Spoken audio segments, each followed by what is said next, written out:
নমস্কার বন্ধুরা, মাধুরী কিচেন হাউসে তোমাদের অনেক স্বাগতম। এখন তো বাজারে প্রচুর আম, তো বিভিন্ন রকম আচার বানালে কিন্তু ভীষণই ভালো হয়। ছোট থেকে বড় সবাই কিন্তু খেতে এটা ভীষণই ভালোবাসবে।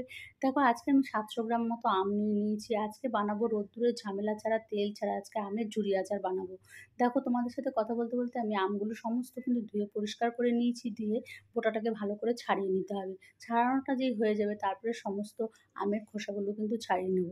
তারপরে আমি আমের খোসা ছাড়াতে, ছাড়াতে বলো তোমরা কে কোথা থেকে আমার ভিডিওটা দেখছো? তাহলে তো তোমাদের আমি ধন্যবাদ জানাতে পারবো বলো। তারপরে দেখো, আমের খোসাগুলোকে ভালো করে ছাড়ানো হয়ে গেলে তারপরে আমি একটা গ্রেটার নিয়ে নেবো। গ্রেটারের মধ্যে যে সরু দিকটা না, মোটা দিকটা দিয়ে আমি গ্রেট করে নেবো। তাহলে যে মোটা, মোটা আমগুলো বেশ গ্রেট করে নেবো, সেইগুলো মুখে পড়বে যখন আচারটা বানাবো তখন ভীষণই ভালো লাগবে খেতে। তোমাদের সাথে কথা বলতে, বলতে দেখো সমস্ত আমগুলো কিন্তু আমার গ্রেট করা হয়ে গেছে। দেখেই বুঝতে পারছো আমি এখানে 700 গ্রাম মতো আম নিয়েছি। তারপরে আমি গ্যাস ধরিয়ে দিয়ে একটা কড়াই বসিয়ে দিয়েছি। তার মধ্যে দিয়ে দিলাম হচ্ছে শুকনো কতগুলো মশলা। দেখো, প্রথমে দিলাম শুকনো লঙ্কা, গোটা গোলমরিচ, তারপর দিলাম জিরে আর ধনে। এ সময় গ্যাসের ফ্লেমটাকে মিডিয়ামে রেখে মশলাগুলোকে সমস্ত ভেজে নিতে হবে।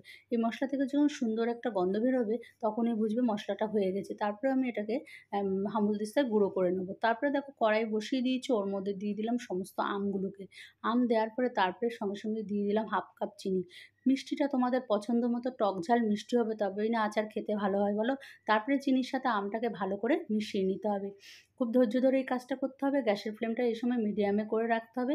আর কোনো জলের প্রয়োজন নেই। চিনি দিলেই দেখো সঙ্গে সঙ্গে একটা জল ছেড়ে দিয়েছে। তারপরে দিয়ে দেবো হচ্ছে লবণ, আর দিয়ে দিলাম কালারের জন্য একটুখানি হলুদ, আর দিয়ে দেবো একটু ঝালের জন্য হচ্ছে লঙ্কার গুঁড়ো। দিয়ে ভালো করে সমস্ত কিছু একবারে মিশিয়ে নেবো। মেশানোটা হয়ে গেলে তারপরে দেখো আমি যে কিছু মশলা করে রেখেছি সেগুলোকে আবার দিয়ে দেবো ওর মধ্যে।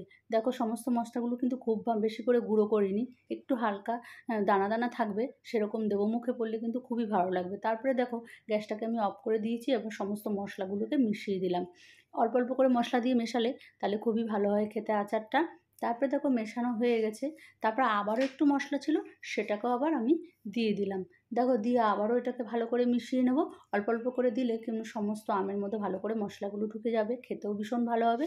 আর ঠান্ডা হয়ে গেলে তারপরে তোমরা কাচের বয়ামে ঢালবে। আমার অল্প গরম রয়েছে, ওই অবস্থায় ঢালবো, কিন্তু ঢাকনাটা খুলে রাখতে হবে।